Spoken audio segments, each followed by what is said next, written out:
இப்போ நம்ம என்ன பண்ணுறோன்னா, இப்போ நீங்கள் பார்க்குறது வந்து கிராம்ப்டன் ஏர் கூலர். இதில் இப்போ ப்ராப்ளம் என்னென்னு கம்ப்ளைண்ட் சொல்லியிருக்காங்க அப்படின்னா, இந்த வாட்டர் வந்து ட்ராப்பாக வராது, வாட்டர் சர்க்குலேஷனாக ஆக மாட்டேங்குதுன்னு சொல்லியிருந்தாங்க. ஸோ நம்ம வந்து இப்போ ஒரு பம்பை வந்து ரிமூவ் பண்ணி எடுத்துருக்கோம். ஸோ பம்பை ரிமூவ் பண்ணி எடுக்கிறதுக்கு மெயினாக இந்த பேக் சைடு இருக்கிற ஹனிகோம்ப் அசம்பிளியை வந்து நம்ம வெளியே எடுத்துகிட்டு so we are remove the pump. So பம்பில் பார்த்தீங்கன்னா ஆல்மோஸ்ட் இந்த மாதிரி டெபாசிட் ஃபுல்லாக salt. So most of the houses நம்ம சால்ட் வாட்டர் தான் யூஸ் பண்ணுறோம்.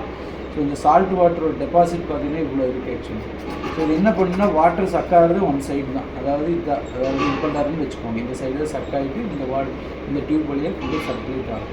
ஸோ இந்த இடத்துலையே பிளாக் இருந்தனால வாட்டர் வந்து சக்காகவே இல்லை.